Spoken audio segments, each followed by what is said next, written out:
दरअसल यूसीसी की full form होती है यूनिफॉर्म सिविल कोड, एक देश और एक कानून की जरूरत।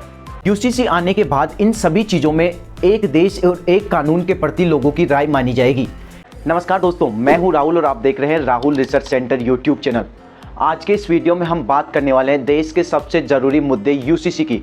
आपने पिछले दिनों में यूसीसी के बारे में कई चीज़ें सुनी होगी।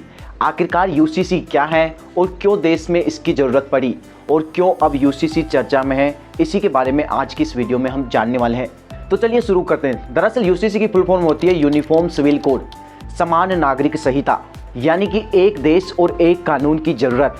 देखिए, भारत देश में क्या होता है कि अलग अलग प्रकार के धर्म को मानने वाले लोग मौजूद हैं और यहाँ पर विवाह से लेकर किसी व्यक्ति को गोद लेने और तलाक लेने तक के कानून धर्म के आधार पर अलग अलग बनाए हुए हैं।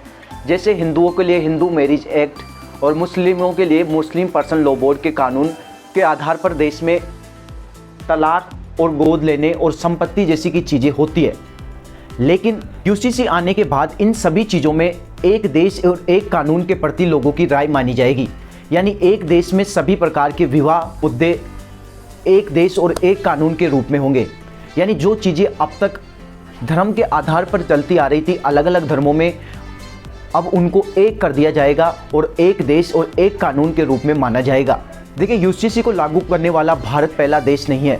इससे पहले भी कई देशों में यूसीसी पहले से लागू है, जैसे America, Indonesia, Pakistan, Ireland, Bangladesh जैसे कई देशों में पहले से ही यूनिफॉर्म सिविल कोड आया हुआ है और उन देशों ने समान नागरिक संहिता को मान रखा है। तो यानी कि भारत पहला देश नहीं होगा।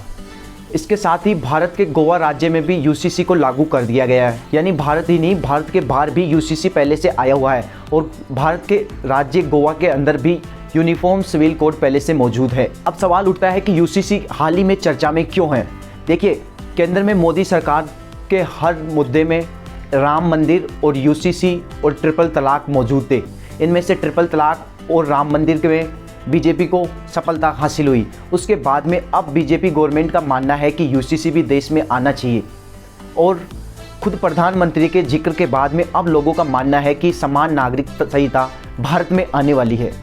इसीलिए लोगों का मानना है कि समान नागरिक संहिता भारत में आने वाली है और इसके प्रति लोगों को जागरूक होना होगा। हालांकि भारत सरकार ने सभी धर्मों से अपनी अपनी राय यूसीसी पर मांगी है और अब जब सभी धर्मों के लोग इस पर राय देंगे, उसके बाद यूसीसी को लेकर भारत सरकार सामने आएगी। भारत सरकार का मानना है कि यूसीसी किसी धर्म के खिलाफ बिल्कुल भी नहीं है।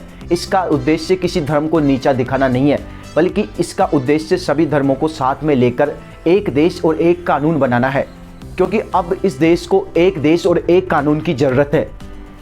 देश में अलग अलग धर्मों के आधार पर कानून नहीं चलने होंगे।